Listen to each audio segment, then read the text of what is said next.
방독면을 쓰고 물속에서 버티는 훈련? 40년 군 생활, 내 군사 교범 어디에도 그런 훈련은 존재하지 않았다. 손자의 편지에 담긴 단 한 줄의 거짓말, 그 뒤에 숨겨진 끔찍한 진실을 직감한 할아버지는 모든 것을 내려놓고 최전방으로 향합니다. 오늘의 이야기는 한 이등병의 할아버지가 아닌 국군 전체의 명예를 걸고 군기를 바로 세우는 남자의 이야기입니다. 경기도 파주 육군 제28보병사단 무적태풍부대. 서부전선 최전방, 그 이름만으로도 팽팽한 긴장감이 감도는 곳. 어둠이 삼킨 생활관은 20 남짓한 청춘들의 숨소리로 채워져 있었다.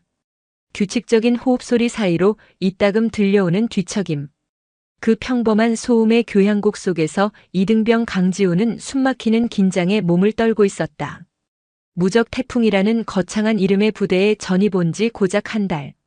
모든 것이 낯설고 모든 눈길이 칼날처럼 느껴지는 시간의 연속이었다. 지훈에게는 남에게 말 못할 고통이 있었다. 바로 콧골이었다. 사회에서는 그저 피곤한 날의 증거일 뿐이었지만 총성이 울리면 즉각 반응해야 하는 최전방 GOP 경계부대에서 그의 코골이는 적에게 위치를 노출시키는 이적 행위이자 전우의 수면을 방해하는 용서 못할 죄악으로 낙인 찍혔다. 특히 생활관의 절대 권력자 조동필 병장에게는 더욱 그랬다. 아씨, 저 패급 새끼 또 시동 거네. 어둠을 가르는 조 병장의 목소리는 얼음 파편처럼 날아와 지훈의 귓가에 박혔다. 잠결에도 지훈의 몸은 반사적으로 움츠러들었다. 그의 바로 위 관물대를 쓰는 박성우 상병이 기다렸다는 듯이 맞장구를 쳤다. 기관총 소리보다 더 시끄럽습니다. 어제 야간 근무 끝나고 들어와서 한숨도 못 잤습니다. 저 새끼 때문에 전투력이 깎이는 기분입니다. 야, 강지훈. 일어나. 조 병장의 부름에 지훈은 용수철처럼 튀어올랐다. 심장이 바닥까지 곤두박질 치는 기분이었다. 이병, 강, 지, 훈. 그 관등 성명을 외치자 어둠 속에서 조 병장의 짜증으로 일그러진 얼굴이 유령처럼 다가왔다. 너 때문에 잠을 잘 수가 없다, 개새끼야. 어떡할래? 죄송합니다. 시정하겠습니다. 군대에서 가장 무의미한 대답. 지훈은 자면서 내는 소리를 어떻게 시정해야 할지 알 수 없었지만 생존 본능이 뱉어낸 유일한 말이었다. 시정? 내 목구멍에 스위치라도 달렸냐? 주둥이 닥치고 자는 법이라도 있냐고. 죄송합니다. 조 병장은 혀를 차며 자리에서 일어났다. 그의 움직임 하나에 생활관의 공기가 얼어붙었다. 그는 지훈의 관물대로 다가와 코를 킁킁거리며 말했다. 이 새끼는 말로 해선 안 되겠네. 특별 처방이 필요하겠다. 박상병 따라와. 불길한 예감에 지훈의 등줄기를 타고 식은땀이 흘렀다. 조 병장과 박상병은 지훈의 양팔을 우악스럽게 잡아채 생활관 밖으로 끌고 나갔다. 싸늘한 복도를 지나 도착한 곳은 소독약 냄새와 찬 기운이 감도는 세면장이었다. 야, 강지훈. 내가 우리 소대원들의 전투 준비 태세를 심각하게 저해하고 있어. 이건 그냥 넘어갈 문제가 아니야. 내 그 빠져 처먹은 정신 상태에서 비롯된 행동이라고 본다. 그래서 오늘 특별히 내 정신 개조를 위해 방독면 치료를 실시한다. 조 병장이 비릿한 미소를 지으며 집어든 것은 화생방 훈련 때나 쓰던 K-1 방독면이었다. 낡은 고무와 플라스틱이 뒤섞인 역한 냄새가 코를 찔렀다. 이것 써. 예? 귀 처먹었냐? 이것 쓰라고. 내 주둥이에서 나오는 소음 차단에는 이게 직방일 것 같아서. 저항은 불가능했다. 박상병이 그의 머리를 뒤에서 붙잡았고 조 병장이 거칠게 방독면을 얼굴에 씌웠다. 순식간에 시야는 뿌연 렌즈와 검은 정화통으로 가려졌다. 고무가 얼굴을 짓누르고 숨을 쉴 때마다 쉿거리는 자신의 거친 호흡 소리만이 고막을 때렸다. 극심한 공포가 온몸을 휘감았다. 자, 이제부터 내 콧꼬리가 얼마나 끔찍한 소음인지 직접 체험하게 해주지. 이건 그냥 방독면이 아니야. 수면 장애 개선용 특수 치료기다. 조 병장의 목소리가 방독면 너머로 웅웅거리며 들려왔다. 그 순간 머리 위로 얼음장 같은 물줄기가 쏟아졌다. 방독면과 얼굴 사이의 미세한 틈으로 그리고 음성 진동판으로 차가운 물이 스며들기 시작했다. 컥, 컥. 지우는 숨을 쉬려 했지만 들어오는 것은 공기가 아니라 물이었다. 물은 순식간에 방독면 내부를 채웠다. 코와 입으로 물이 역류하고 그는 필사적으로 고개를 저으며 몸부림쳤다. 하지만 박상병의 완력에 꼼짝할 수 없었다. 살려주세요. 숨을 쉴 수가. 시야가 흐려지고 폐가 터질 듯한 고통이 밀려왔다. 물속에 처박힌 듯한 극심한 공포와 질식감. 지우는 버둥거리다 결국 의식을 잃고 축 늘어졌다. 얼마나 지났을까? 누군가 거칠게 뺨을 때리는 충격에 지우는 눈을 떴다. 방독면은 벗겨져 있었고 그는 차가운 세면장 바닥에 쓰러져 있었다. 조 병장과 박상병이 당황한 기색으로 그를 내려다보고 있었다. 야야, 정신이 들어? 조 병장의 목소리에 초조함이 묻어났다. 지훈이 기절하자 덜컥 겁이 났던 것이다. 이 새끼 깡이 약한 거냐 연기하는 거냐? 아무튼 강지훈. 오늘 일은 누구에게도 말하면 안 된다. 알았어? 이건 그냥 우리끼리 한 특별 훈련이야. 내가 코를 너무 골아서 우리가 좀 빡세게 훈련시킨 거라고. 만약 이 일이 다른 사람 귀에 들어가면 그땐 이게 훈련으로 안 끝나. 내군 생활 전체가 지옥이 될 거야. 알아들었으면 대답해. 지우는 차오르는 구역질을 참으며 간신히 고개를 끄덕였다. 죽음의 문턱에서 돌아온 공포는 이성과 판단력을 마비시켰다. 그는 그저 이 끔찍한 상황을 벗어나고 싶을 뿐이었다. 목소리. 알겠습니다. 그날 이후 지훈의 군 생활은 보이지 않는 수중 감옥이 되었다. 밤이 오는 것이 두려웠고 잠드는 것이 공포였다. 억지로 잠들지 않으려 버티다 꾸벅꾸벅 졸기 일쑤였고 그러다 코를 골면 어김없이 세면장으로 끌려가 수중호흡 훈련을 받아야 했다. 물의 양은 날이 갈수록 늘어났고 질식의 고통은 점점 더 선명해졌다. 그의 영혼은 서서히 갉아먹히고 있었다. 같은 시각 서울특별시 용산구 합동참모본부. 대한민국 국군 서열 1위 육해공군을 총괄하는 합동참모의장의 집무실. 거대한 창 너머로 보이는 서울의 심장부는 그의 어깨에 놓인 책임감의 무게를 실감케 했다. 책상에 앉아 복잡한 현안 보고서를 검토하던 남자의 어깨 위에는 감히 누구도 함부로 쳐다볼 수 없는 4개의 별 대장 계급장이 찬란하게 빛나고 있었다. 그의 이름은 강철규. 전형적인 야전 군인이자 군내에서 살아있는 전설로 불리는 인물이었다. 그의 불호령 한 번에 전군이 움직이고 그의 눈빛 하나에 적들은 긴장했다. 강철의 지휘관이라 불리는 그였지만 그런 그에게도 세상 가장 마음이 쓰이는 존재가 있었으니 바로 하나뿐인 손자 강지훈이었다. 의장님, 손주분께서 보내신 편지입니다. 부관인 최중령이 정중하게 편지를 건넸다. 강철규 의장의 무뚝뚝한 얼굴에 희미한 미소가 번졌다. 훈련소를 수료하고 자대에 배치된 후 처음으로 온 손편지였다. 그는 부관을 물리고 조심스럽게 편지 봉투를 열었다. 사랑하는 할아버지께. 태풍. 이병 강지훈입니다. 이곳 무적 태풍부대 생활은 생각보다 괜찮습니다. 선임분들도 다들 잘해주시고 동기들과도 잘 지내고 있습니다. 밥도 맛있고 훈련도 할 만합니다. 걱정하지 마세요. 얼마 전에는 아주 특별한 훈련을 받았습니다. 화생방 훈련의 심화 과정 같았는데 방독면을 쓰고 물속에서 숨을 참는 훈련이었습니다. 선임들께서 제가 폐활량이 좋다고 칭찬도 해주셨습니다. 군대는 참 다양한 경험을 할 수 있는 곳인 것 같습니다. 할아버지도 항상 건강하시고 너무 걱정 마세요. 저는 멋진 군인으로 잘 성장하고 있습니다. 다음 휴가 때 뵙겠습니다. 태풍. 강철규 의장은 편지를 다 읽고 잠시 눈을 감았다. 어릴 적 유난히 자신을 따르던 손자의 얼굴이 떠올랐다. 대견하면서도 한편으로는 마음이 짠했다. 그러나 편지를 다시 한번 천천히 읽어내려가던 그의 미간이 미세하게 좁혀졌다. 방독면을 쓰고 물속에서 숨을 참는 훈련. 40년 넘게 군에 몸담아온 그의 경험과 지식 어디에도 보병부대 신병에게 그런 훈련을 시킨다는 내용은 없었다. UDTSEAL의 생식주 훈련이나 SSU의 해난 구조 훈련에서나 있을 법한 극도의 위험성을 동반한 훈련이었다. 선임들이 칭찬했다는 대목도 그의 신경을 거슬렀다. 정식 훈련이라면 교관이나 분대장이 평가하고 기록해야 마땅했다. 군대는 참 다양한 경험을 할 수 있는 곳. 이 문장은 마치 무언가를 애써 포장하려는 듯 부자연스럽게 느껴졌다. 손자의 필체는 평소보다 미세하게 떨리고 있었다.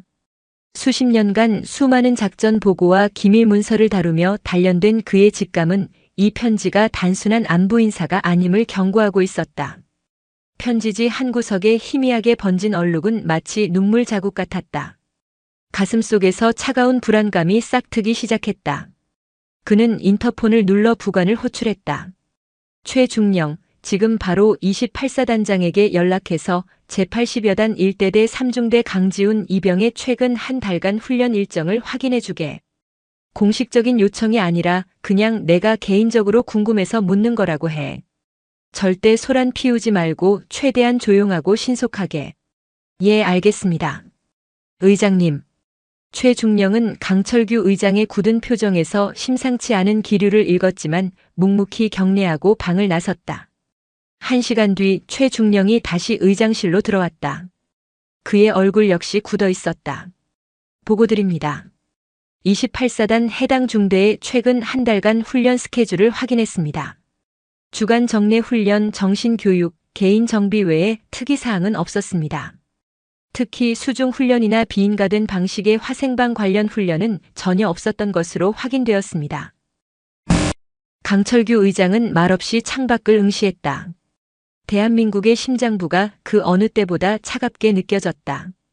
손자의 편지에 적힌 방독면 수중 훈련과 공식 훈련 기록의 부재.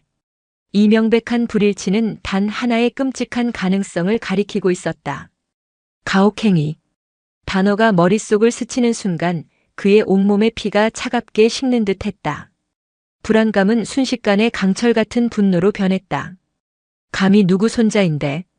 아니, 누구의 손자이든 대한민국 군인이 부당한 폭력에 노출되는 것은 군의 존재 이유를 부정하는 용납할 수 없는 일이었다.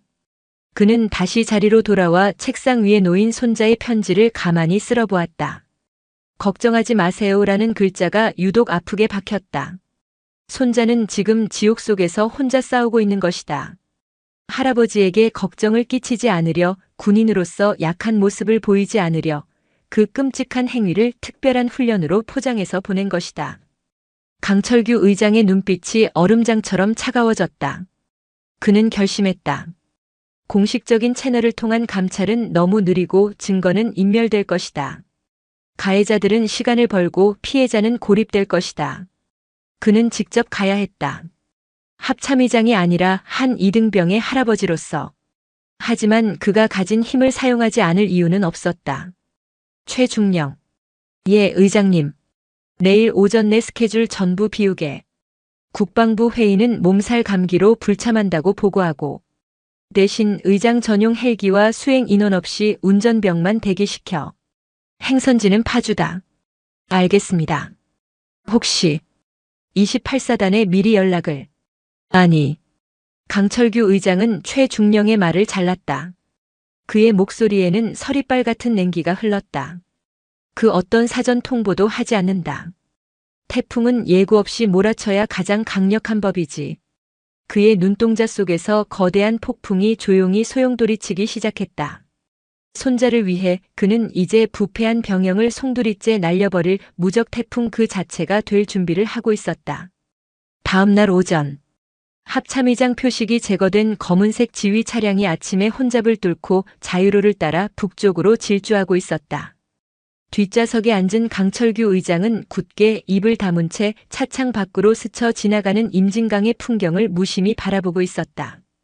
평소라면 서부 전선의 지형과 주요 방어 거점을 머릿속으로 그렸을 그였지만 오늘 그의 머릿속은 온통 손자 강지훈에 대한 생각으로 가득 차 있었다. 어젯밤 그는 뜬 눈으로 밤을 새웠다. 손자의 편지를 수십 번이고 다시 읽었다. 읽을 때마다 방독면, 물속, 선임들의 칭찬이라는 단어들이 심장을 날카롭게 후벼 팠다. 40년 넘게 군복을 입고 국가에 헌신하며 수많은 위기 상황을 지휘했지만 지금처럼 무력감과 분노가 뒤섞인 감정을 느낀 적은 없었다. 적은 휴전선 너머에 있는 것이 아니었다. 가장 안전해야 할 내부 손자가 몸담고 있는 바로 그곳에 도사리고 있었다. 운전석의 김 상사는 백미러로 간간히 강 의장의 표정을 살폈다. 평소 강철 같던 의장의 얼굴에 드리운 냉혹한 그늘과 슬픔의 경계에서 그는 목적지에 다가갈수록 폭풍전야의 고요함을 느꼈다. 감히 목적을 물을 수도 말을 걸 수도 없는 압도적인 침묵이 차 안을 지배했다. 강 의장은 눈을 감고 손자의 어린 시절을 떠올렸다. 유난히 겁이 많았지만 누구보다 마음이 여리고 따뜻했던 아이. 벌레 한 마리도 함부로 죽이지 못하고 친구가 넘어지면 제1처럼 달려가 울음을 터뜨리던 아이였다. 그런 손자가 질식의 고통을 특별한 훈련이라 포장하며 할아버지를 안심시키려 했다는 사실이 그의 가슴을 미어지게 했다. 손자의 편지는 살려달라는 비명이자 동시에 할아버지를 지키려는 처절한 방어기제였다. 지훈아, 조금만 버텨라. 이 할아비가 간다. 차가 파주시 경계에 들어서자 강 의장은 눈을 떴다. 그의 눈빛은 더 이상 슬픔에 젖어 있지 않았다. 차갑고 예리한 적의 심장부를 꿰뚫으려는 최고 지휘관의 눈빛으로 돌아와 있었다. 그는 부관에게 받은 28사단 일대대의 정확한 위치를 다시 한번 확인했다. 오전 10시 제28보병사단 일대대 위병소. 한가로운 아침 위병소 근무를 서던 이 일병과 오상병은 멀리서 다가오는 검은색 지휘 차량을 발견하고 긴장했다. 번호판을 확인한 순간 두 사람의 눈이 동그래졌다. 민간 차량 번호판이었지만 차종과 풍기는 위압감이 보통이 아니었다. 규정대로 차를 멈춰 세운 오상병이 창문 너머로 경례했다. 태풍. 실례지만 어디서 오셨습니까? 조수석 창문이 스르르 내려가고 운전병인 김 상사가 신분증을 제시하며 말했다. 합동참모본부에서 왔습니다. 의장님께서 일대대 방문 용무가 있으십니다. 합참의장님이십니까? 오상병의 목소리가 염소처럼 떨렸다. 합참의장. 포스타. 자신들의 사단장, 군단장을 넘어 대한민국 국군 전체의 최선 임자가 예고도 없이 이 최전방 대대 위병소에 나타난 것이다. 상황의 심각성을 파악한 그는 즉시 위병소장에게 달려가 보고했다. 위병소는 순식간에 벌집을 쑤신 듯 소란스러워졌다. 잠시 후 허둥지둥 달려나온 위병소장 박 중사가 지휘 차량 뒷좌석 문을 열려는 순간 문이 안에서부터 열렸다. 그리고 전투복이 아닌 단정한 사복 차림의 강철규 의장이 차에서 내렸다. 화장기 없는 얼굴이었지만 그 어떤 위장크림보다 서늘한 카리스마가 흘러나왔다. 그의 시선은 위병소 너머의 부대 전경을 향해 있었다. 일대대 본부가 어디지? 나직하지만 거부할 수 없는 힘이 실린 목소리였다. 박 중사는 자기도 모르게 허리를 굽히며 손으로 방향을 가리켰다. 저쪽으로 가시면 됩니다. 제가 바로 대대장님께 보고는 필요 없다. 안내해. 강 의장은 짧게 말을 끊고 앞장서 걸었다. 당황한 위병소 근무자들과 운전병이 그 뒤를 따랐다. 그의 등장은 조용했던 대대 전체에 순식간에 퍼져나갔다. 연병장을 가로지르는 그의 모습을 본 병사들은 하던 일을 멈추고 얼어붙었고 간부들은 저마다 다급하게 어딘가로 연락을 취하기 시작했다. 일대대장 윤태석 중령은 아침 결제 서류를 검토하다가 작전과장이 거의 울상이 되어 뛰어들어오는 모습에 미간을 찌푸렸다. 대대장님, 큰일 났습니다. 뭔데 이렇게 호들갑이야? 합참의장님께서, 강철규 의장님께서 지금 대대 본부로 오고 계십니다. 윤 중령은 귀를 의심했다. 뭐? 합참의장이 왜 우리 부대에 와? 잘못 본 거 아니야? 아닙니다. 위병소에서 확인했고 지금 연병장을 지나고 계십니다. 사전 통보도 전혀 없었습니다. 그 순간 윤 중령의 등골에 식은땀이 흘렀다. 예고 없는 최고 상급 지휘관의 방문. 그것은 단 하나를 의미했다. 사고. 그것도 부대 전체가 뒤집어질 상상조차 할 수 없는 심각한 사고라는 뜻이었다. 그는 황급히 전투복 매무새를 가다듬고 밖으로 뛰쳐나갔다. 복도 끝에서 걸어오는 강철규 의장과 마주친 윤 중령은 거의 반사적으로 경례를 외쳤다. 태풍. 대대장 중령 윤태석입니다. 어쩐 일로 여기까지? 강 의장은 그의 경례를 가볍게 목례로 받으며 말을 끊었다. 그의 시선은 윤 중령의 어깨에 넘어 복도를 지나치는 병사들을 향해 있었다. 대대장실로 들어가지. 할 이야기가 있다. 대대장실에 들어선 강 의장은 윤 중령이 권하는 상석을 마다하고 창가에 섰다. 윤 중령과 뒤따라 들어온 주임원사는 숨막히는 침묵 속에서 그의 다음 말을 기다릴 뿐이었다. 강 의장은 창밖을 바라보며 마치 혼잣말처럼 입을 열었다. 이곳 일대대에서는 아주 특별한 훈련을 진행한다고 들었다. 윤 중령은 의아한 표정을 지었다. 특별한 훈련 말씀이십니까? 그래. 신병들을 대상으로 하는 방독면을 쓰고 물속에서 버티는 훈련. 화생방 훈련의 심화 과정이라고 하던데. 아주 창의적인 훈련 방법이야. 교범에도 없는 내용을 자체적으로 개발해서 시행할 정도면 대대장의 훈련 의지가 대단한 모양이야. 그 말을 듣는 순간 윤태석 중령의 얼굴이 하얗게 질렸다. 방독면, 물. 그는 그런 훈련을 승인한 적도 보고받은 적도 없었다. 이것은 명백한 사고 보고였다. 합참의장은 이미 모든 것을 알고 이곳에 온 것이다. 의장님, 그게 무슨 말씀이신지. 말귀를 못 알아듣나? 제3중대 소속 이병 강지훈. 드디어 손자의 이름이 그의 입에서 나왔다. 그 병사가 최근 그런 훈련을 받았다고 하더군. 아주 인상 깊었던 모양이야. 집으로 보낸 편지에까지 자랑을 했어. 폐활량이 좋다고 선임들에게 칭찬도 받았다지. 강 의장은 천천히 몸을 돌려 윤 중령을 정면으로 응시했다. 그의 눈빛은 분노를 넘어선 모든 것을 꿰뚫어 보는 듯한 서늘함이 담겨 있었다. 그 자랑스러운 훈련병을 내 눈으로 직접 보고 싶군. 지금 당장 이병 강지훈을 여기로 데려와. 윤 중령은 온몸에 피가 빠져나가는 기분이었다. 그는 떨리는 목소리로 주임원사에게 명령했다. 당장 3중대에 연락해서 강지훈 이병 작업 중이면 중지시키고 즉시 대대장실로 데려와. 5분 내로. 주임원사가 쏜살같이 뛰쳐나가고 대대장실에는 다시 무거운 침묵이 내려앉았다. 윤 중령은 차마 고개를 들지 못했다. 합참의장이 한 이등병의 이름을 정확히 호명하며 편지 내용까지 읊는 이 상황이 그에게는 사형 선고나 다름없었다. 한편 3중대 생활관 뒤편에서 진지 보수 작업을 하던 강지훈은 갑자기 헐레벌떡 달려온 행정보급관에게 이끌려 어디론가 향하고 있었다. 너 무슨 사고 쳤냐? 왜 대대장님이 너를 찾으셔? 지훈은 아무것도 모른 채 공포에 질려 고개를 저을 뿐이었다. 대대장실 문 앞에 선 그는 심장이 터질 것 같았다.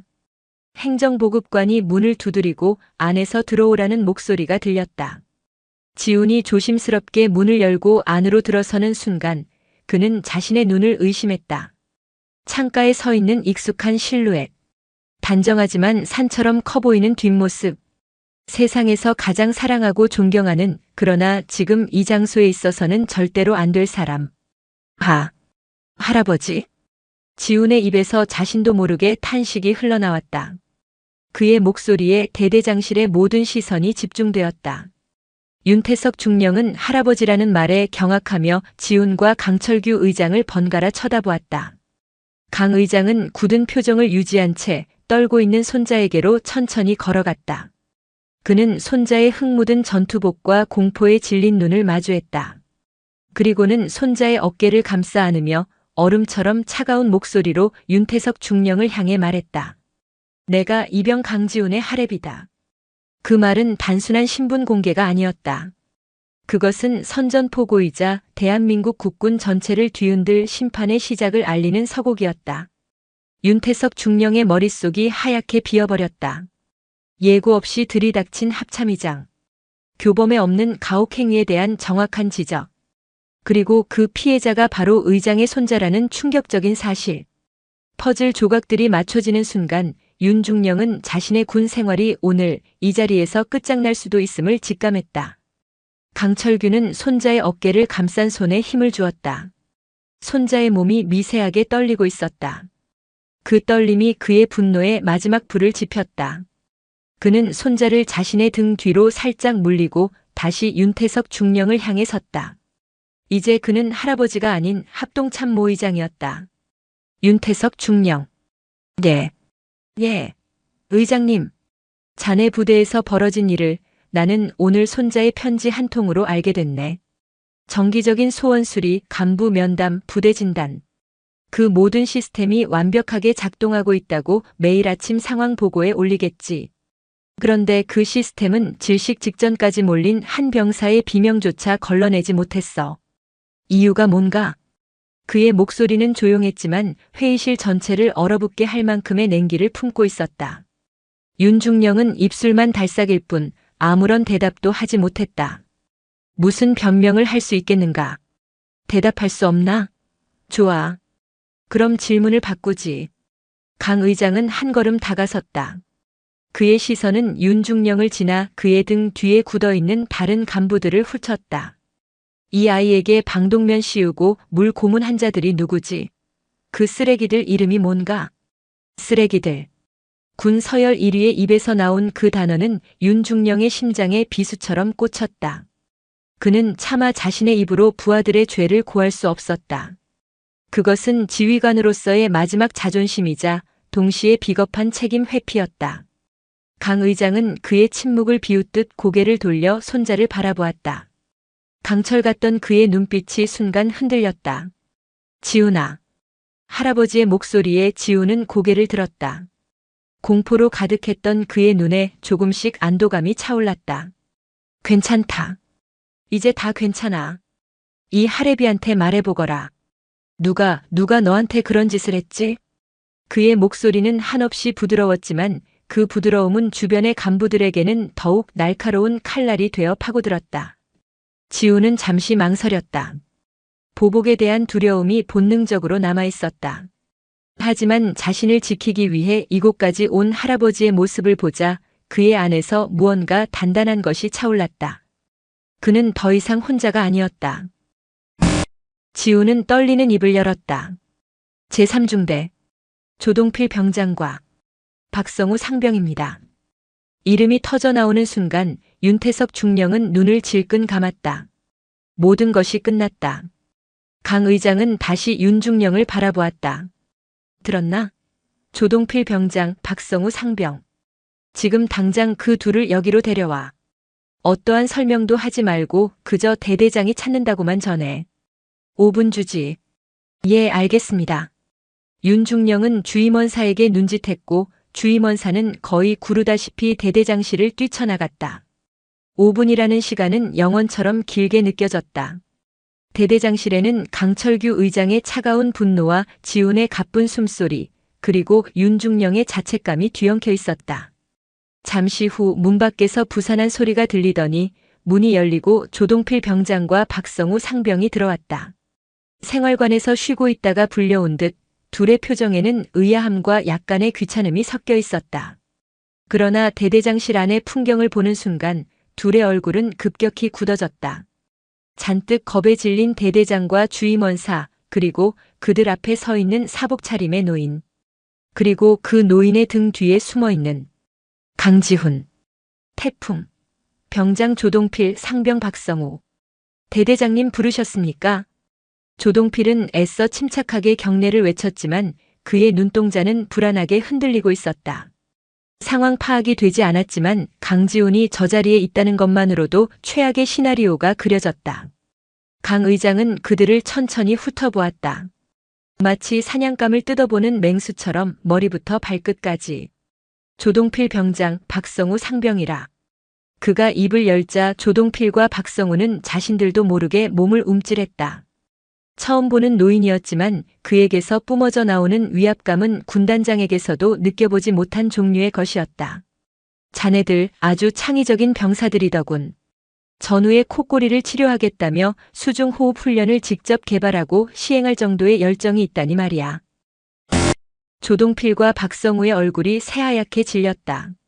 수중호흡 훈련. 그들이 지훈에게 협박하며 썼던 단어였다. 어떻게 이 노인이 방독면 안에 물을 채우면 질식감 때문에 폐활량이 늘어날 거라고 생각했나? 아니면 그냥 물에 빠져 허우적대는 후임병의 모습이 즐거웠나? 강 의장은 한 걸음씩 그들에게 다가갔다. 뚜벅뚜벅 그의 구두 소리가 마치 사형 집행인의 발소리처럼 대대장실을 울렸다. 저는 모르는 일입니다. 궁지에 몰린 조동필이 소리쳤다. 일단 부인하고 보자는 최후의 발악이었다. 박성우 역시 덩달아 고개를 저었다. 모르는 일이라고? 강 의장은 코웃음을 쳤다. 그는 더 이상 그들과 대화할 가치를 느끼지 못했다. 그는 윤태석 중령을 향해 명령했다. 대대장. 예, 의장님. 저 2명 지금 즉시 모든 개인 장구 해제시키고 대대 영창에 입감시켜. 혐의는 직권 남용, 가혹행위, 폭행, 그리고 군 통수권 모독이다. 군 통수권 모독. 말입니까? 윤중령이 되물었다. 앞의 죄목들은 이해가 갔지만 군 통수권 모독은 감히 상상도 못할 죄목이었다. 강 의장의 눈이 번뜩였다. 그래, 군 통수권 모독. 나는 대한민국 국군 통수권자인 대통령의 명을 받아 군을 지휘하는 합동참모의장이다. 그리고 저들은 내 직계 가족을 폭행하고 모욕했어. 이는 곧 나의 명예, 나아가 군 전체의 명예를 더럽힌 것이고 군 통수권에 대한 심각한 도전 행위로 간주한다. 이해 있나? 윤중령은 입을 굳게 다물었다. 그는 모든 것을 체념한 채 대기하고 있던 군사경찰대 간부에게 턱짓했다. 명령 수행해. 군사경찰들이 조동필과 박성우의 양팔을 붙잡았다. 그제야 모든 상황을 파악한 조동필이 발악하기 시작했다. 억울합니다. 저 이등병 새끼가 거짓말하는 겁니다. 저희는 그냥 장난을. 장난? 강 의장의 목소리가 얼음처럼 날아와 그의 말을 잘랐다. 내 놈들의 장난에 내 손자는 죽음의 공포를 느꼈다. 그 대가는 장난으로 끝나지 않을 거야. 국방부 조사본부에서 아주 철저하게 조사하게 될 거다. 내 놈들이 입대해서 지금까지 저지른 모든 부조리, 사소한 폭언 하나까지 전부 다 파헤쳐서 군법이 정한 가장 무거운 벌을 받게 해주지. 이 합동참모의장의 이름을 걸고 약속하겠다. 조동필과 박성우는 절망적인 표정으로 군사경찰들에게 끌려나갔다. 문이 닫히자 대대장실에는 다시 정적이 찾아왔다. 강 의장은 마지막으로 윤태석 중령에게 말했다. 윤중령, 자네와 해당 여단장, 사단장까지 이번 사태의 책임을 피할 수 없을 거야. 이 시간부로 모든 지휘 권한을 부대대장에게 이임하고 대기해. 알아들었나? 예, 알겠습니다. 윤중령은 힘없이 대답했다. 모든 정리가 끝나자 강 의장은 비로소 손자에게 다가가 그의 얼굴을 쓰다듬었다. 가자, 손자. 여긴 더 이상 내가 있을 곳이 아니야. 그는 지훈의 손을 잡고 대대장실을 나섰다. 복도를 지나는 동안 마주치는 모든 장병은 길을 열고 부동자세로 서서 그들에게 경의를 표했다. 그것은 합참의장 계급장에 대한 경의인 동시에 손자를 지옥에서 구해낸 한 할아버지에 대한 경애였다. 대대 건물을 빠져나와 대기하고 있던 검은색 지휘 차량에 오르며 지훈은 처음으로 참았던 눈물을 터뜨렸다. 강철규는 아무 말 없이 손자의 등을 토닥여 주었다. 차가 부대를 빠져나가는 순간 지훈은 창밖으로 무적 태풍부대라는 부대 마크를 보았다. 그에게 그 태풍은 지옥의 폭풍이었지만 오늘 할아버지는 그 태풍을 잠재우고 모든 것을 바로잡았다. 합참의장이 직접 최전방 부대를 방문해 가혹행위 가해자들을 체포하고 그 피해자가 그의 손자였다는 사실은 군 내부 통신망을 통해 빛의 속도로 퍼져나갔다. 국방부와 육군본부는 발칵 뒤집혔다. 그날 오후 국방부 장관 주재로 긴급 주요 지휘관 회의가 소집되었다. 몸살 감기로 불참했던 합참의장은 다시 자리로 돌아왔다. 그의 얼굴에는 개인적인 감정의 흔적은 사라지고 오직 군의 기강을 바로 세우려는 최고 지휘관의 결의만 남아있었다. 그는 이 사건을 손자가 당한 특수한 가혹행위가 아닌 대한민국 육군 이등병이 지휘 공백 속에서 겪은 인권 유린 사건으로 규정했다. 손자의 편지 내용부터 시작해 부대의 훈련 기록 부재, 지휘관들의 안일한 대응까지 모든 것을 객관적인 사실에 기반하여 보고했다. 장관님 그리고 제군들. 이 사건은 한두 명의 썩은 사과 문제가 아닙니다. 사과 상자 자체가 썩어가고 있다는 명백한 증거입니다. 처벌만으로는 부족합니다. 이번 기회에 병영 전체를 뒤엎는 수준의 병영 문화 혁신을 단행해야 합니다. 그의 제안에 따라 국방부 역사상 가장 강력한 합동특별감찰단이 꾸려졌다. 감찰단은 28사단을 넘어 전군을 대상으로 대대적인 병영 부조리 실태 조사에 착수했다. 수개월 후 군사법원의 판결은 신속하고 단호했다. 주범 조동필 병장은 상습 폭행, 가혹행위, 직권남용, 군 통수권 모독 등의 혐의로 징역 7년형과 함께 불명예 전역 조치되었다.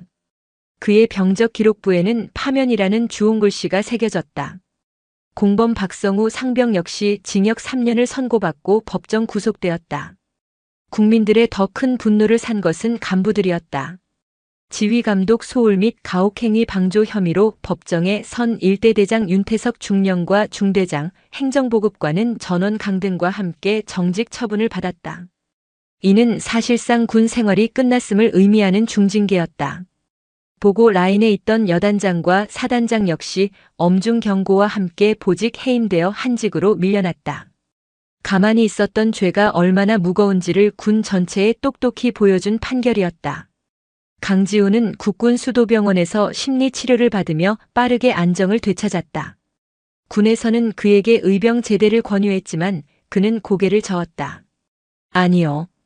제 군 생활을 그렇게 끝내고 싶지 않습니다. 도망치는 것 같아서 싫습니다. 끝까지 마치고 제 발로 당당하게 위병소를 걸어 나오고 싶습니다. 그의 눈에는 더 이상 과거의 두려움이 없었다. 대신 상처를 극복한 사람만이 가질 수 있는 단단함과 깊이가 자리 잡고 있었다.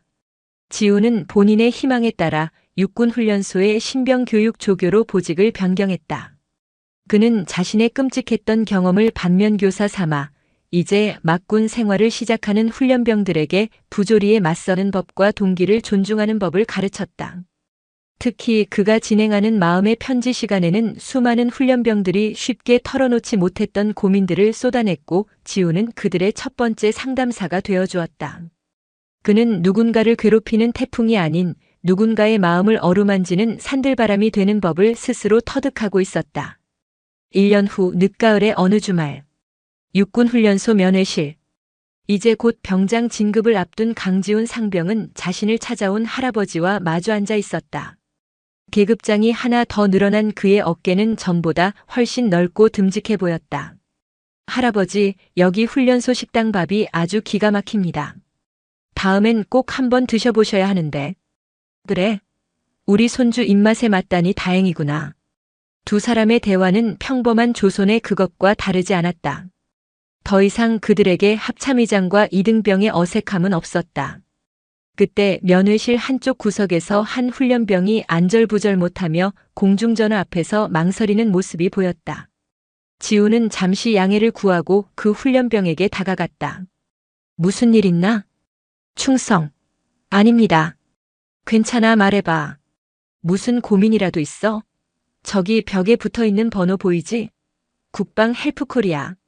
무슨 일이든 정말 힘들면 저기로 전화하면 돼. 내 편이 되어줄 거야. 지훈의 따뜻한 말에 훈련병은 용기를 얻은 듯 고개를 끄덕였다. 그 모습을 지켜보던 강철규의 입가에 잔잔한 미소가 피어올랐다. 그가 일으킨 거대한 태풍의 끝에서 손자는 자신만의 방식으로 새로운 희망의 씨앗을 뿌리고 있었다. 면회를 마치고 부대로 복귀하는 손자의 뒷모습을 보며 강철규는 생각했다. 그는 손자를 지키기 위해 지옥의 문을 열었지만 정작 손자는 그 잿더미 속에서 스스로 천국의 문을 여는 열쇠를 찾아냈다.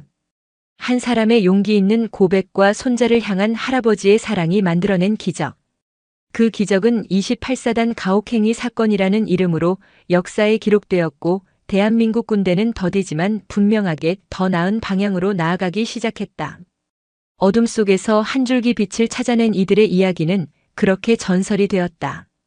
오늘 인생만세 TV의 이야기가 재미있으셨다면 구독과 좋아요로 채널을 응원해주세요. 시청해주셔서 감사합니다. 여름의 초입, 6월의 태양은 충청남도 천안의 우정힐스 컨트리클럽 위로 뜨겁게 쏟아지고 있었다.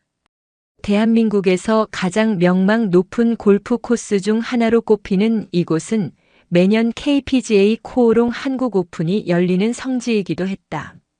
잘 관리된 페어웨이는 양탄자처럼 부드러운 녹색을 뽐냈고 코스 곳곳에 자리한 벙커와 워터 해저드는 아름다우면서도 교묘한 함정처럼 도사리고 있었다. 한지우는 카트 도로 옆에 서서 숨을 골랐다.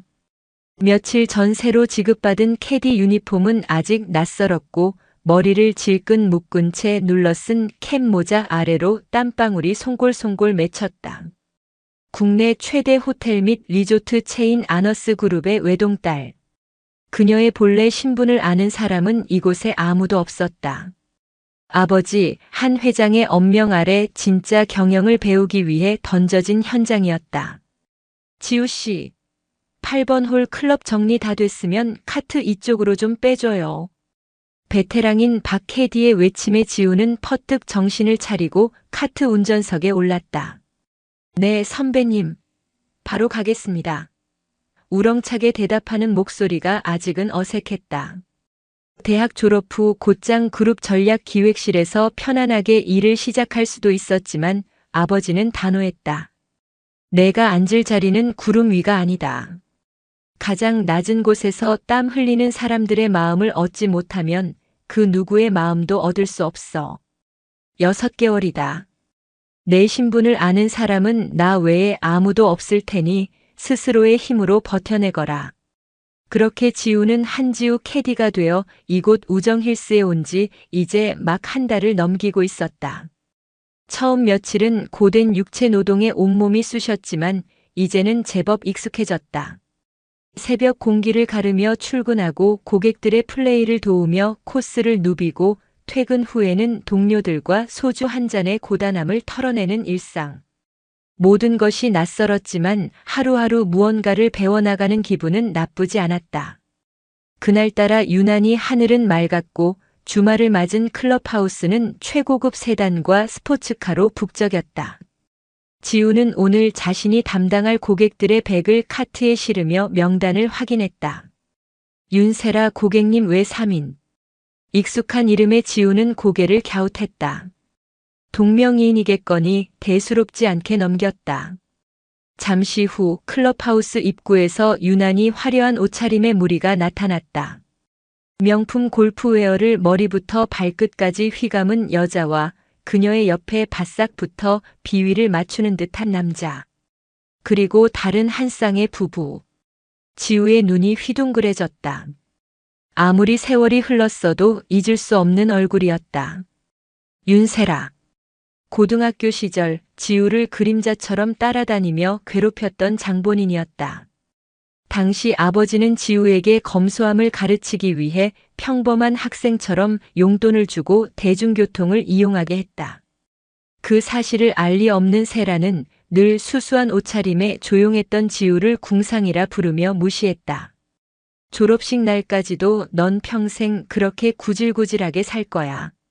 라며 악담을 퍼부었던 세라였다. 지우는 순간적으로 모자챙을 더 깊이 눌렀었다. 하필이면 이런 곳에서 이런 모습으로 마주치다니. 심장이 쿵쾅거렸다. 하지만 피할 수는 없었다. 그녀는 오늘 윤세라의 담당 캐디였다. 오늘 캐디 누구야? 신입이라더니 아휴. 일은 제대로 하려나? 세라의 앙칼진 목소리가 지우의 귓전을 때렸다. 그녀는 선글라스를 살짝 내리며 위아래로 지우를 훑어보았다. 아직 지우를 알아보지 못한 눈치였다. 안녕하십니까, 고객님.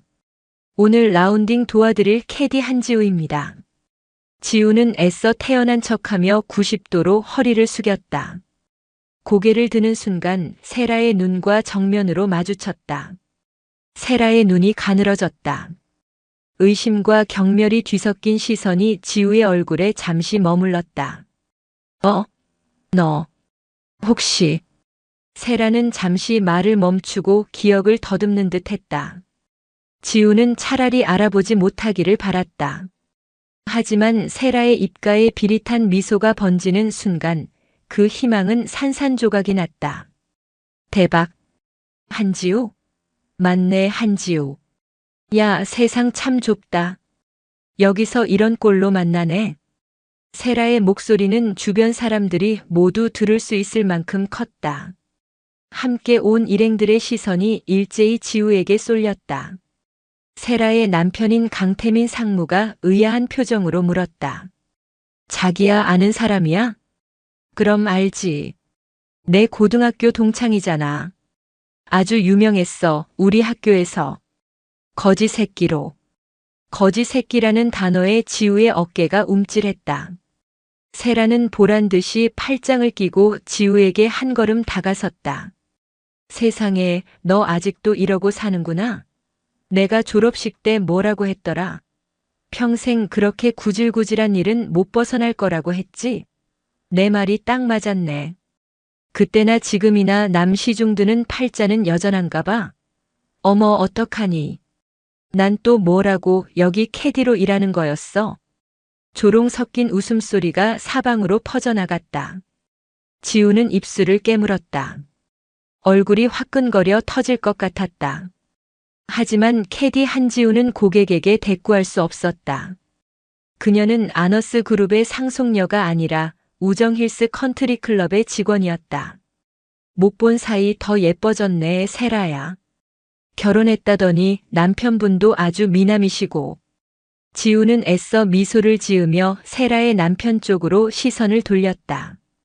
상황을 어떻게든 부드럽게 넘기고 싶었다. 하지만 세라는 지우의 의도를 비웃기라도 하듯 말을 잘랐다. 어머, 지금 내 남편한테 꼬리치는 거야? 야, 분수를 알아야지. 어디 감히 캐디 따위가. 우리 남편 넥스젠 강 상무님이셔. 너 같은 애가 평생 벌어도 못 만져볼 돈 버는 사람이니까 함부로 눈독 들이지 마. 여보, 왜 그래? 오랜만에 친구 만났다면서. 강태민이 멋쩍은 듯 세라를 말렸지만 세라의 아나무인한 태도는 멈출 줄 몰랐다. 그녀는 마치 여왕이 하녀를 대하듯 턱짓으로 카트를 가리켰다. 됐고 시간 없어. 출발이나 해. 오늘 내기 골프인데 너 때문에 분위기 망치면 알아서 해. 공이나 잘 닦고 거리나 잘 불러줘. 내가 할 줄 아는 건 그런 것밖에 없잖아. 지우는 묵묵히 고개를 숙였다. 그리고 카트 운전석에 올랐다. 백미러로 보이는 세라의 의기양양한 표정, 그리고 그녀의 눈치를 보며 어색하게 웃고 있는 사람들의 얼굴이 흐릿하게 번졌다. 1번 홀로 향하는 카트가 천천히 움직이기 시작했다. 앞으로 18홀, 지옥 같은 시간이 될 것이 분명했다. 지우는 운전대 위에서 주먹을 꽉 쥐었다. 손톱이 손바닥을 파고드는 아픔보다 가슴을 후벼 파는 모멸감이 훨씬 더 아팠다. 1번 홀 티잉 그라운드에 카트가 멈췄다. 우정힐스의 시작을 알리는 이 홀은 페어웨이 양옆으로 늘어선 짙은 소나무 숲이 인상적인 코스였다. 실력에 자신 없는 골퍼에게는 상당한 위압감을 주는 곳이기도 했다. 자, 어디 우리 강 상무님 나이스 샷부터 한번 볼까? 일행 중 한 명이 분위기를 띄우려 외쳤다. 강태민은 자신만만한 미소를 지으며 드라이버를 꺼내 들었다. 그는 아내인 세라와는 달리 제법 매너가 몸에 밴 듯 지우에게 가볍게 목례를 건넸다. 하지만 그뿐이었다. 아내의 도 넘은 행동을 제지할 생각은 없어 보였다. 그의 세상에서는 아내의 심기를 거스르는 것보다 무고한 직원 하나의 감정을 짓밟는 것이 훨씬 사소한 문제일 터였다. 강태민이 호쾌한 스윙으로 티샷을 날렸다. 공은 페어웨이 중앙으로 시원하게 뻗어나갔다. 오, 나이스 샷! 하는 감탄사가 터져나왔다. 다음은 윤세라의 차례였다. 그녀는 티 위에 공을 올려놓으며 지우를 힐끗 쳐다봤다. 야, 한지우. 바람 방향이랑 거리 계산은 제대로 한 거 맞아? 내가 멀뚱히 서 있으니까 영 불안해서 스윙을 못하겠네. 바람은 거의 없는 편이고 앞핀까지는 330m 보시면 됩니다, 고객님. 지우는 감정을 지운 목소리로 또박또박 대답했다. 그녀의 머릿속에는 우정힐스 코스 전체의 레이아웃과 홀별 공략법이 완벽하게 입력되어 있었다. 이곳에 오기 전 아너스 그룹이 소유한 모든 골프장의 코스 설계도를 밤새워 공부한 결과였다. 그녀는 단순히 캐디의 업무를 넘어 경영자의 시선으로 코스를 분석하고 있었다. 하지만 세라는 지우의 전문적인 조언을 무시했다. 내가 뭘 안다고. 딱 봐도 오르막이 심한데 거리가 그것밖에 안 나온다고. 그녀는 불만스럽게 투덜거리며 어드레스에 들어갔다. 그러나 불안정한 마음 때문이었을까 세라의 스윙은 중심이 무너지며 공을 잘못 때렸다. 악! 하는 비명과 함께 공은 힘없이 날아가더니 오른쪽 러프로 굴러떨어졌다. 순간 분위기가 싸늘해졌다. 세라의 얼굴이 분노로 일그러졌다. 그녀는 성큼성큼 지우에게 다가와 드라이버를 거의 집어던지듯 건넸다. 너 때문이야. 내가 옆에서 알짱거리면서 이상한 소리를 하니까 집중이 안 되잖아. 캐디가 돼서 선수 플레이를 망치면 어떡해? 죄송합니다, 고객님. 지우는 다른 말을 할 수 없었다. 여기서 변명하거나 반박하는 것은 불에 기름을 붓는 격이었다. 그녀는 묵묵히 드라이버를 받아 커버를 씌웠다. 그런 지우의 순종적인 태도가 세라를 더욱 의기양양하게 만들었다. 죄송하면 다야. 오늘 내기 크게 한 거 몰라? 너 때문에 돈 잃으면 내가 책임질 거야. 내 하루 일당으로 감당이나 되겠어? 세라의 모욕은 여기서 그치지 않았다. 러프에 빠진 자신의 공을 찾으러 간 지우에게 고함을 쳤다. 거기 아니잖아. 더 오른쪽. 눈은 장식으로 달고 다녀. 공 하나 제대로 못 찾아? 지우는 땀을 뻘뻘 흘리며 무성한 풀숲을 헤쳤다. 잠시 후 겨우 찾아낸 공은 나무 바로 뒤 아주 까다로운 위치에 놓여 있었다. 다음 샷을 하기가 거의 불가능한 최악의 라이였다. 고객님, 언플레이어블을 선언하고 벌타를 받은 뒤 드롭하는 게 좋겠습니다. 지우가 상황을 설명하며 최선의 선택지를 제안했다. 하지만 세라는 코웃음을 쳤다. 됐어, 넌 빠져. 어디서 아마추어한테 훈계질이야. 내가 알아서 칠 테니까 클럽이나 가져와. 세라는 고집을 부려 무리하게 스윙을 시도했다. 결과는 뻔했다. 공은 나무를 맞고 다시 튕겨나와 몇 미터 앞으로 굴러갔을 뿐이었다. 결국 그 홀에서 세라는 더블파라는 처참한 스코어를 기록했다. 그녀는 자신의 실수를 인정하는 대신 모든 화를 지우에게 돌렸다. 아, 진짜. 캐디 하나 잘못 만나서 오늘 완전 다 망쳤네. 너 때문에 내 핸디가 몇 개나 깨지는 거야. 라운드는 계속될수록 지우에게는 고행의 시간이 되어갔다. 세라는 사사건건 트집을 잡았다. 그린 위에서는 지우가 봐준 라이를 일부러 반대로 보고 퍼팅한 뒤 홀을 놓치면 내가 라이를 잘못 봐줘서 그렇잖아. 라고 소리쳤다. 벙커에 공이 빠지자 지우에게 직접 들어가서 모래의 상태를 맨손으로 만져보라고 시키기도 했다. 명백한 갑질이었다. 강태민과 다른 동반자들은 처음에는 세라를 말리는 척했지만 이내 포기하고 방관했다.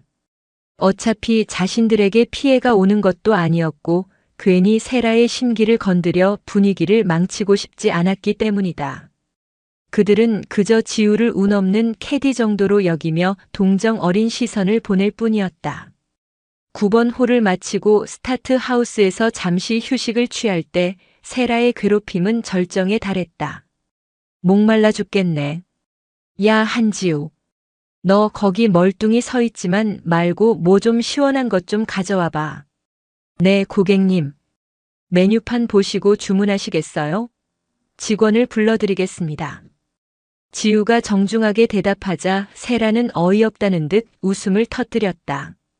됐고 내가 직접 가서 사와. 아이스 아메리카노 샷 추가해서 아주 진하게. 그리고 우리 남편은 자몽 에이드. 다른 분들은요? 아, 맞다. 넌 돈 없지? 이걸로 사와. 잔돈은 내 팁해. 세라는 지갑에서 꼬깃꼬깃한 10,000원짜리 한 장을 꺼내 지우 앞으로 툭 던졌다. 돈은 바닥에 떨어져 굴렀다. 그 순간 지우의 눈빛이 차갑게 가라앉았다. 지금껏 어떤 모욕에도 무너지지 않으려 애썼던 감정의 둑이 와르르 무너져 내리는 기분이었다. 그녀는 바닥에 떨어진 돈을 줍지 않았다. 대신 허리를 꼿꼿이 세우고 서늘한 목소리로 말했다. 고객님, 제 업무는 고객님의 원활한 플레이를 돕는 것이지 개인적인 심부름을 하는 것이 아닙니다. 주문은 저쪽 카운터에서 직접 하셔야 합니다. 예상치 못한 반격이었다. 세라는 물론이고 강태민과 다른 일행들도 놀란 눈으로 지우를 쳐다봤다. 캐디가, 그것도 신입 캐디가 고객의 지시를 정면으로 거부한 것이다. 세라의 얼굴이 시뻘겋게 달아올랐다. 뭐? 야, 내가 지금 미쳤어? 감히 누구한테 말대꾸야. 너 당장 이 골프장에서 잘리고 싶어 환장했구나. 잘못된 요구에 응할 수 없다는 말씀을 드리는 겁니다. 지우는 조금도 물러서지 않았다. 그녀의 눈빛은 더 이상 순종적인 캐디의 것이 아니었다. 그 안에는 한 인간으로서의 존엄을 지키려는 단호함과 상대를 꿰뚫어 보는 듯한 서늘한 위압감이 동시에 서려 있었다. 평범한 서비스직 직원이 보여줄 수 있는 태도가 아니었다. 강태민이 상황에 심상치 않음을 느끼고 자리에서 일어났다. 여보, 진정해. 왜 그래? 응? 한 캐디님도 좋은 뜻으로 한 말이겠지. 우리가 직접 주문하면 되지. 당신은 빠져 있어. 이게 지금 그냥 넘어갈 일로 보여? 저 계집애가 날 뭘로 보고 기어올라? 내가 오늘 저 버르장머리 단단히 고쳐놓을 테니까. 세라가 날뛰는 동안 지우는 조용히 자신의 명찰을 매만졌다. 그 위에는 한지우라는 이름 석자와 함께 아너스 그룹의 로고가 아주 작게 새겨져 있었다. 물론 지금의 복장에서는 보이지 않는 유니폼 안쪽에 새겨진 표식이었다. 아버지는 말했다. 내가 가진 힘은 그 힘을 휘두르기 위함이 아니라 지켜야 할 것을 지키기 위해 존재해야 한다. 지금 지우가 지켜야 할 것은 단순히 자신의 자존심만이 아니었다. 그것은 땀 흘려 일하는 모든 사람들의 존엄성이었다. 지우는 결심했다. 더 이상 참지 않기로. 그녀는 6개월의 실습 기간을 채우지 못하고 이곳을 떠나게 될지도 몰랐다. 아버지에게 호된 꾸지람을 들을 수도 있었다. 하지만 이 굴욕적인 상황을 그대로 넘기는 것은 미래의 경영자로서 스스로의 자격을 포기하는 것과 같다고 생각했다. 세라가 매니저를 부르라며 고래고래 소리를 지르는 그때 지우는 자신의 휴대폰을 꺼내 들었다. 그리고 익숙한 번호를 눌렀다. 신호를 받는 상대방은 김비서였다. 아너스 그룹 회장 비서실의 총책임자. 무슨 일이십니까, 아가씨? 김비서님. 지금 제 위치로. 아니, 우정힐스 컨트리 클럽으로 이사님 몇 분과 함께 와주셔야겠습니다. 그리고 대우건설 강태민 상무에 대한 자료 지금 바로 제게 보내주세요. 지우의 목소리는 낮고 차분했지만 그 안에 담긴 무게감은 스타트 하우스의 소란을 압도하기에 충분했다. 전화를 끊는 지우를 세라와 강태민이 황당하다는 표정으로 바라보고 있었다. 강태민은 대우건설이라는 말을 듣고 얼굴이 미세하게 굳어졌다. 대우건설은 바로 그의 아버지가 사장으로 있는 강태민의 가족 회사였기 때문이다. 너 지금 뭐 하는 거야? 누굴 오라가라야? 세라가 더듬거리며 외쳤다. 지우는 휴대폰을 주머니에 넣고 세라를 똑바로 마주 보았다. 그리고는 처음으로 아주 희미한 미소를 지어 보였다.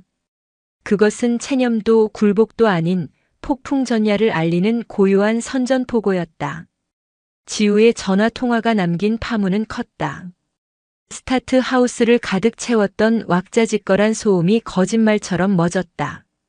사람들은 무슨 영문인지 모른 채 싸늘하게 대치하고 있는 지우와 윤세라 무리를 힐끔거릴 뿐이었다. 윤세라는 처음의 충격에서 벗어나자 다시 분노가 치밀어 오르는 듯 했다. 그녀는 오히려 더 큰 소리로 지우를 몰아세웠다. 너 지금 쇼하는 거지? 어디서 허접한 연극이야? 김비서? 대호건설? 내가 뭔데 그런 이름을 입에 올려? 여기가 어떤 곳인 줄은 알고 허세를 부리는 거야? 그녀는 지우가 어디서 들은 풍월로 자신들을 겁주려 한다고 생각하는 듯 했다. 남편 강태민의 어깨를 툭 치며 말했다. 여보, 저것 좀 봐. 고등학교 때나 지금이나 허언증은 여전하다니까. 어디서 이상한 놈이랑 짜고 치는 고스톱인지. 당장 매니저 불러서 저 캐디 자르고 명예훼손으로 고소해버려. 하지만 강태민은 웃을 수 없었다. 그의 이마에는 식은땀이 흐르고 있었다. 아내와 달리 그는 대호건설이라는 이름이 지우의 입에서 나온 순간부터 극심한 불안감에 휩싸였다. 대호건설은 그의 아버지가 피땀 흘려 일군 회사이자 자신의 미래 그 자체였다. 그리고 현재 대호건설의 명운을 쥐고 있는 가장 큰 프로젝트는 바로 아너스그룹이 발주한 제주 신규 프리미엄 리조트의 1차 시공 하청이었다. 만에 하나, 아주 만에 하나라도 저 캐디가 아너스그룹과 관련이 있다면 상상만으로도 등골이 오싹했다. 여보, 그만하고 일단 자리에 좀 앉아. 태민이 세라의 팔을 잡아 끌었지만 세라는 뿌리치며 날뛰었다. 왜 이래? 당신 지금 저런 애송이 말에 쫄기라도 한 거야? 바로 그때였다. 클럽하우스 진입로 쪽에서 나지막한 엔진음이 들려오기 시작했다. 소리는 점점 커졌고 이내 사람들의 시선이 모두 한 곳으로 향했다. 광택이 흐르는 검은색 제네시스 G90 세단 세대가 위압적인 풍모를 드러내며 스타트 하우스 앞에 나란히 멈춰 섰다.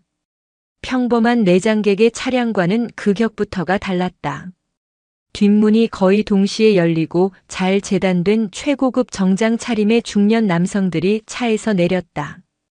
그들의 얼굴에는 온화함과 날카로움이 공존했고 몸짓 하나하나에는 오랜 시간 조직의 정점에서 몸에 벤권이가 묻어났다. 선두에 선 남자는 50대 초반으로 보이는 빈틈없는 인상의 김비서였다. 그의 뒤를 따른 이들은 아너스 그룹의 핵심 임원들이었다. 그들은 주변을 둘러볼 것도 없이 망연히 서 있는 수많은 사람들을 가르며 정확히 한 곳을 향해 걸어왔다. 그들의 목적지는 낡은 캐디 유니폼 차림으로 서 있는 한지우였다. 웅성거림이 파도처럼 번져나갔다. 골프장의 직원들은 물론 라운드를 즐기던 회원들까지 모두 믿을 수 없다는 표정으로 그 광경을 지켜보았다. 선두에 섰던 김비서가 지우의 앞에 멈춰 서더니 90도로 허리를 깊게 숙였다. 그를 따라온 모든 임원이 똑같이 허리를 숙였다. 클럽하우스 전체를 지배하는 정적이 흘렀다. 늦어서 죄송합니다, 부사장님. 김비서의 나직하고 정중한 목소리가 정적을 갈랐다. 부사장님이라는 호칭. 그것은 윤세라의 귀에 천둥처럼 내리꽂혔다. 부사장? 뭐라고? 세라의 얼굴에서 핏기가 사라졌다. 그녀의 눈동자가 지진이라도 만난 듯 격렬하게 흔들렸다. 믿을 수 없다는 듯 지우와 지우에게 머리를 조아리고 있는 중년 남성들을 번갈아 쳐다봤다. 남편인 강태민은 이미 얼굴이 새하얗게 질려 있었다. 그는 저들이 누군지 단번에 알아보았다. 지난번 아너스 그룹 리조트 계약 프레젠테이션 때 가장 높은 상석에 앉아있던 바로 그 인물들이었다. 지우는 고개를 끄덕이며 김비서가 내미는 태블릿 PC를 받아들었다. 화면에는 대호건설 기업 현황 및 계약 관계 보고서라는 제목이 선명했다. 지우는 천천히 스크롤을 내리며 보고서를 살폈다. 강태민의 심장이 발끝으로 떨어지는 소리가 들리는 듯 했다. 보고서를 모두 확인한 지우가 마침내 고개를 들었다.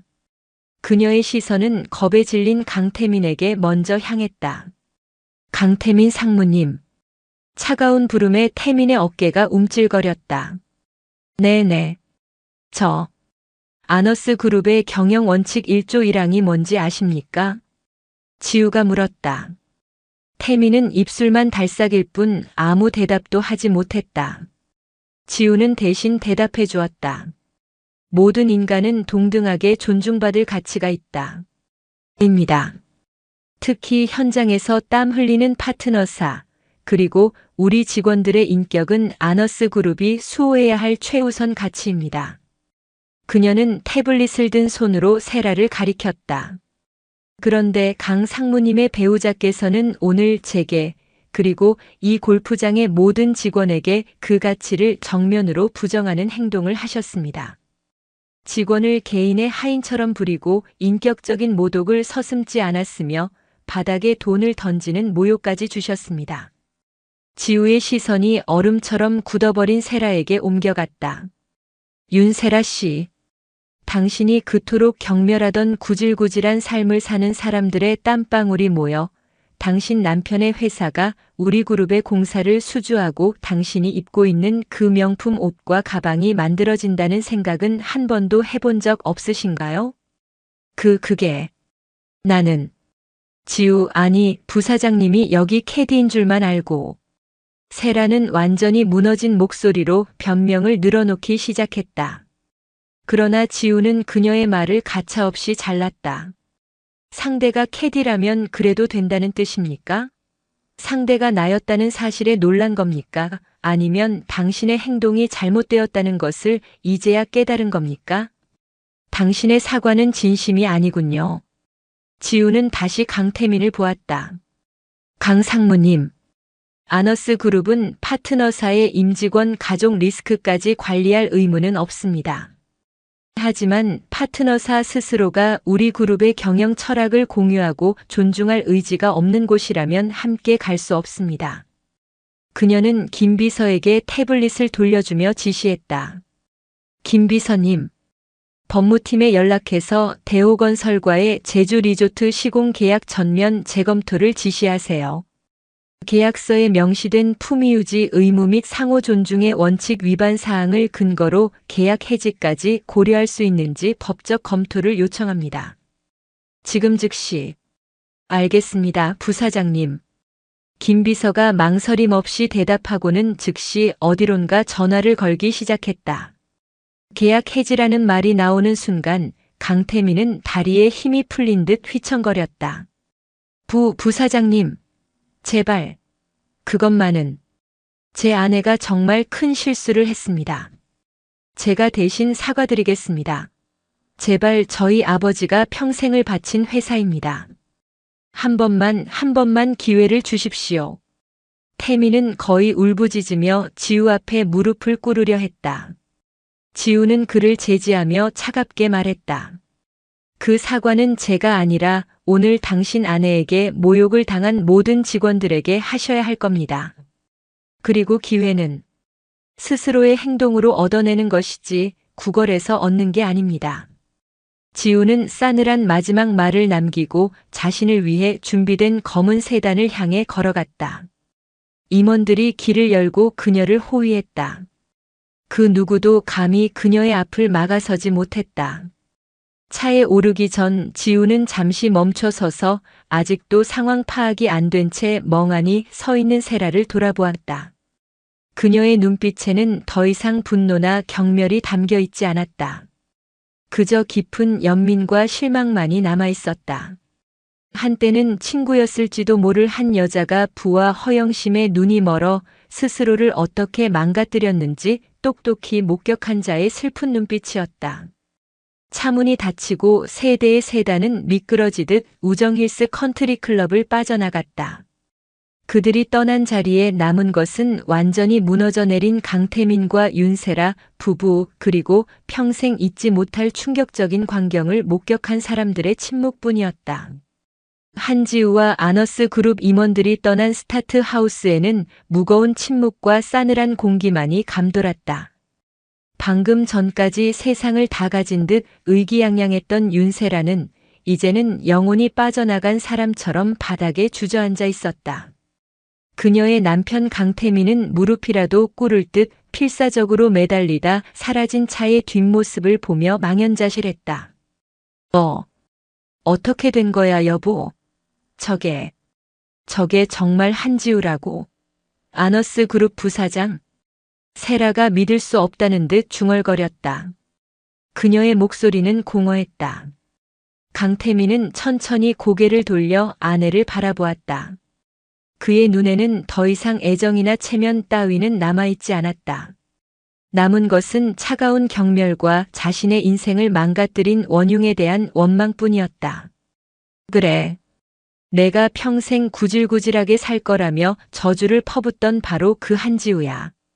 내가 캐디 따위라며 돈을 던져주며 모욕했던 그 한지우가 우리 아버지 회사의 숨통을 쥐고 있는 아너스 그룹의 상속녀라고. 태민의 목소리는 분노로 떨렸다. 그는 세라에게 다가가 멱살이라도 잡을 것처럼 소리쳤다. 내 그 잘난 허영심이랑 쓸데없는 자존심 때문에 이제 다 끝났어. 회사도 내 인생도 전부 다. 내가 뭘 어쨌다고 그래. 당신이 미리 알아보고 말렸어야지. 당신 회사 일인데 그것도 몰랐어? 세라 역시 적반하장으로 소리쳤다. 그들의 추한 싸움을 지켜보던 동반자들은 슬금슬금 뒷걸음질 쳐 자리를 피했다. 방금 전까지만 해도 돈독한 비즈니스 파트너이자 친구처럼 굴던 이들이었다. 위기가 닥치자 그 관계는 모래성처럼 허무하게 무너져 내렸다. 그때 골프장 총괄 매니저가 하얗게 질린 얼굴로 달려왔다. 그는 강태민과 윤세라를 보지도 않고 아까 지우가 서 있던 자리를 향해 허리를 숙였다. 저희 직원이 큰 결례를 범했습니다.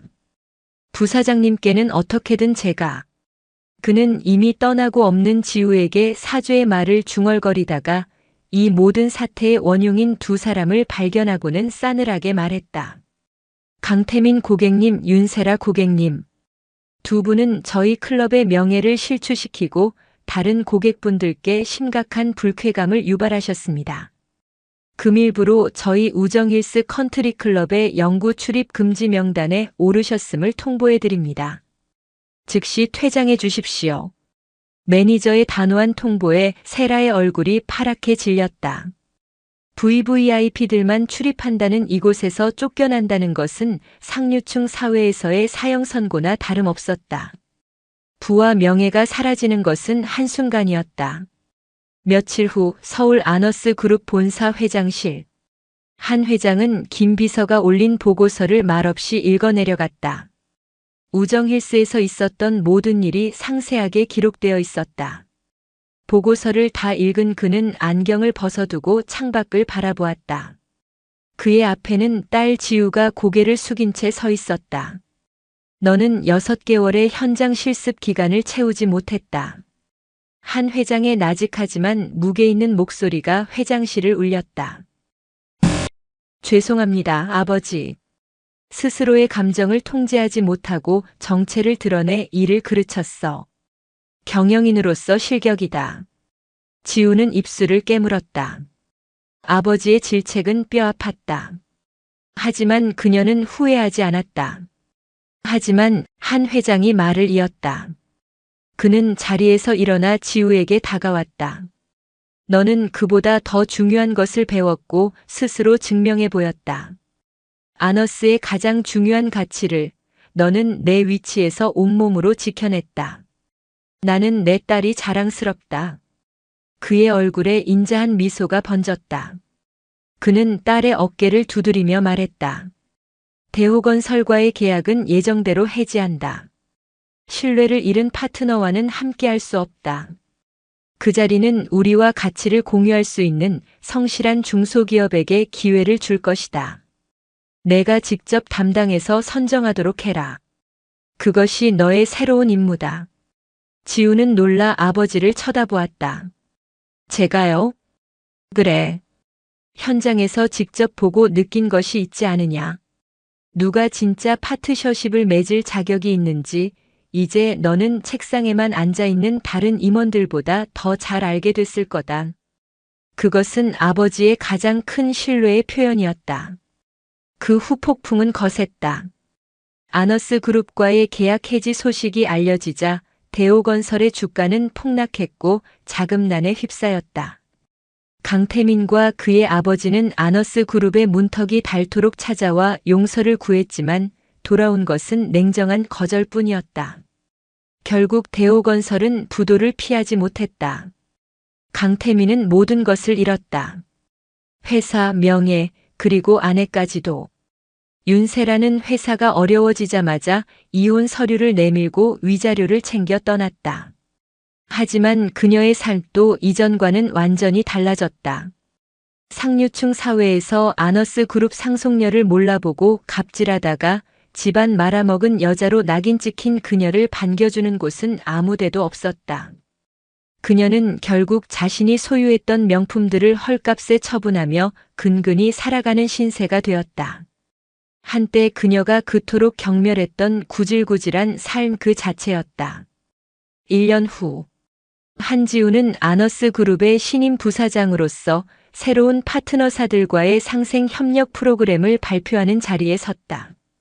단상에 선 그녀의 모습은 1년 전 캐디 유니폼을 입고 어색해하던 모습과는 완전히 달랐다. 자신감과 품격, 그리고 사람을 향한 따뜻한 시선이 느껴지는 진정한 리더의 모습이었다. 아너스 그룹의 성장은 결코 우리 혼자만의 힘으로 이룬 것이 아닙니다. 보이지 않는 곳에서 묵묵히 땀 흘려주시는 수많은 파트너사 임직원 여러분과 현장 직원들이 있었기에 가능했습니다. 저희는 앞으로도 사람을 최우선 가치로 여기고 모든 구성원이 동등하게 존중받는 문화를 만들어 나가겠습니다. 지우의 연설에 뜨거운 박수가 쏟아졌다. 그녀의 시선은 저 멀리 창밖의 푸른 하늘을 향했다. 우정힐스의 그 뜨거웠던 여름날을 떠올렸다. 모멸감으로 가득했던 그날의 경험은 그녀에게 잊을 수 없는 상처를 남겼지만 동시에 무엇을 위해 살고 어떻게 이끌어야 하는지를 가르쳐준 가장 값진 스승이 되었다. 진정한 품격은 화려한 옷이나 높은 지위에서 나오는 것이 아니다. 그것은 다른 사람의 삶을 존중하고 그들의 땀의 가치를 이해하는 겸손한 마음에서 비롯된다는 것을 지우는 이제 알고 있었다. 그린 위에 길게 드리웠던 어두운 그림자는 거쳤고 이제 그녀 자신이 따뜻한 빛이 되어 세상을 비출 차례였다.